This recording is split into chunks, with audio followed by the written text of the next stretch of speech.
السلام علیکم تمام اہل اسلام کو میری طرف سے بہت عید مبارک۔ اللہ تعالیٰ آپ سب کو اپنی حفظ و امان میں رکھے، سب خیر و عافیت سے اپنے گھروں میں بھرپور طریقے سے عید منائیں۔ یہ ہمارا اسلامی تہوار ہے اور ہمیں منانا بھی چاہیے، جس طرح سے ہم اپنے باقی تہوار مناتے ہیں نان اسلامک، جیسے برتھ ڈے پارٹیز اور دوسری پارٹیز وغیرہ، ٹھیک ہے، بہت جوش و خروش ہوتا ہے ہمارے اندر، لیکن میں نے کچھ لوگوں کو دیکھا ہے عید کے حوالے سے وہ اتنے ایکسائٹیڈ نہیں ہوتے۔ بھائی ایسا کیوں؟ عید منائیے، یہ ہمارا اسلامی تہوار ہے، دل سے جذبے سے قربانی کریں، دوسروں کی خوشیوں میں شریک ہوں۔ تو عید الاضحیٰ کا بنیادی مقصد قربانی ہے، ہم قربانی کرتے ہیں نا عید پہ، اس عید پر۔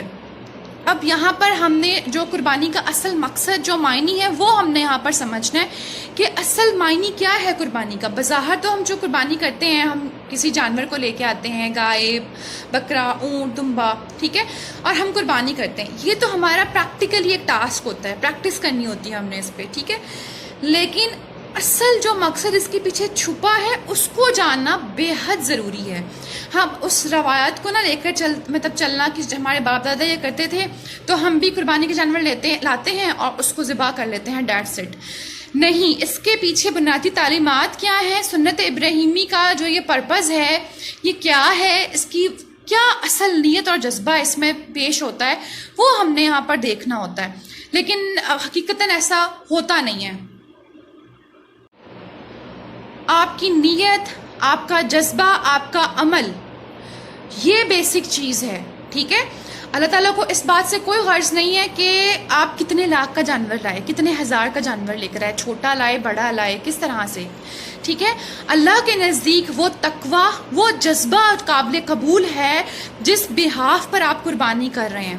لیکن آج کل جس سوسائٹی میں ہم موو کرتے ہیں، جس کو میں دیکھتی ہوں، آبزرو کرتی ہوں، لوگ جانور لے کے آتے ہیں، پھر کتنے کا آیا، کتنے لاکھ کا آیا، یہ بڑا ٹرینڈ ہو گیا ہے۔ بھائی یہ سراسر غلط ہے، یہ قربانی صرف اور صرف اللہ اور آپ کے درمیان کی ایک بات ہے، جذبہ ہے، ٹھیک ہے۔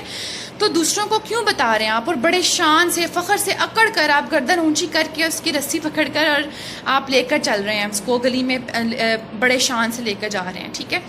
تو یہ چیزیں جو ہوتی ہیں نا، یہاں پر آ کر آپ کی ایکسیپٹنس میں پھر جو ہے وہ کمی آ جاتی ہے۔ اللہ کے نزدیک آپ کا جذبہ قابل قبول ہے۔ اصل قربانی جو تھی وہ اس کا خیال ہمیں رکھنا چاہیے۔ اصل قربانی کیا ہے؟ حضرت ابراہیم علیہ السلام نے دمبے کو قربان کیا، ذبح کیا، وہ ہمیں یاد ہے، لیکن اس کا بیک گراؤنڈ کیا ہے اس کو پہلے ہم نے یاد رکھنا ہے کہ بیک گراؤنڈ کیا تھا۔ وہ اصل جذبہ جو تھا، جو باپ اور بیٹے کے درمیان تھا، کہ باپ نے راضی ہو گیا اپنے بیٹے کو قربان کرنے کے لیے، اور پھر آگے سے بیٹے نے بھی کوئی مزاحمت پیش نہیں کی ہے۔ اصل جو ہے جذبہ ہے وہ وہاں ہے، وہ الفاظ ہیں، وہ تیاری ہے اپنے ذہنوں کی اس آزمائش میں پورا اترنے کی، کہ بیٹے نے باپ سے کہا ہے، سورہ صفات میں، قرآن پاک میں اس کا ذکر ہے کہ ابا جان آپ کو جو حکم الہی ہے آپ اس کو پورا کریں اور مجھے آپ صبر کرنے والوں میں سے پائیں گے۔ مطلب اس سے بڑھ کر کوئی اور بات ہو سکتی ہے، اس سے بڑھ کر کوئی جذبہ ہو سکتا ہے کہ اللہ کے آگے ہر چیز قربان، اپنی جان کو قربان کر دینا؟ تو یہ ہے ہماری اصل قربانی۔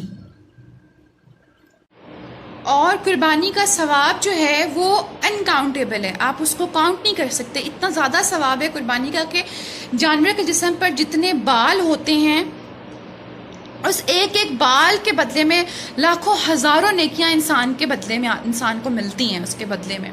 تو آپ سوچئے کہ پھر آپ جو سچے دل سے، نیت سے اور جذبے سے قربانی کر رہے ہیں تو کتنا زیادہ ثواب ہے۔ یہ نہیں کریں کہ دکھاوا کرنا ہے آپ نے، آج کل کی جو ریس لگی ہوئی ہے اس ریس میں آپ نے جیتنا ہے، انسانوں کو دکھانا ہے، آپ نے اپنے اللہ کو دکھانا ہے، اپنا جذبہ، اپنا تقویٰ، اپنی نیت، ٹھیک ہے۔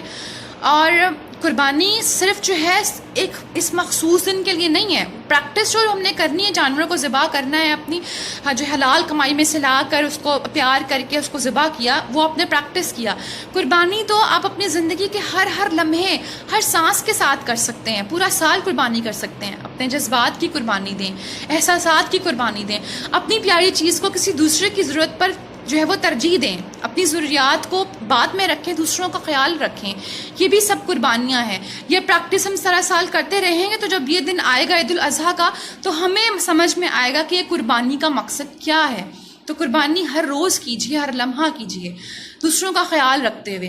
اب ایک چیز اور جو ہمارے معاشرے کا المیہ ہے کہ جی قربانی ہم کرتے ہیں، ٹھیک ہے، لیکن قربانی کا جو اصل مقصد ہے اللہ تعالیٰ نے جو رکھا ہے وہ کیا ہے کہ بھائی مستحق لوگوں کو بھی گوشت ملے. وہ لوگ جن کے گھر سارا سال گوشت نہیں پکتا ان لوگوں کو دے. وہ منتظر ہوتے ہیں, اسی دن کا تو ان کو انتظار ہوتا ہے. لیکن المیہ پتہ کیا ہے, ہم نے اپنے گھر میں فریزرز بھرے ہوتے ہیں, شاپروں کے ڈھیر لگے ہوتے ہیں, اور جب کوئی مستحق آتا ہے مانگنے تو ہم اس کو انکار کر دیتے ہیں کہ نہیں بس بہت ہو گئی, اب جاؤ ختم ہو گیا ہے. اور ہم جن لوگوں نے قربانی کی ہوتی ہے ان کے گھر ٹرے اور تھال سجا کے ان کو ہم گوشت بھیج رہے ہوتے ہیں, کیونکہ ہم نے اپنی جو ہے وہ اونچا کرنا ہوتا ہے, اپنے آپ کو دکھانا ہوتا ہے ہم نے کہ جی یہ دیکھیں ہم نے آج اونٹ قربان کیا, ہم نے گائے قربان کی ہے, اس طرح سے. تو یہ تو دراصل غلط ہے. جن کا حق ہے ان کو زیادہ دیں, ٹھیک ہے. بلکہ ہم لوگوں نے ڈیسائیڈ کر لیا ہوتا ہے کہ جی یہ والا گوشت نہاری کے لیے رکھ لیں, یہ کبابوں کے لیے رکھ لیں, اس طرح سے معذرت کے ساتھ. لیکن یہ سچ ہے, پلیز اس کو چینج کریں. میں نے بہت سارے لوگوں کو دیکھا ہے, یہ دیکھنے کے بعد میں پھر جب ڈسکس کرتی ہوں اپنے گھر میں اپنی والدہ سے, اپنی مدر ان لا سے, تو بڑا دکھ ہوتا ہے, ٹھیک ہے, ہم کس مقصد سے قربانی کر رہے ہیں اور اس مقصد کو ہم پورا نہیں کر رہے. تو جناب مستحق لوگوں کا خیال رکھیں, ان کو گوشت بانٹنے میں, گوشت دینے میں اکتاہٹ محسوس نہ کریں, ان کو اپنے دل سے, خوشی سے, جذبے سے گوشت بانٹیں.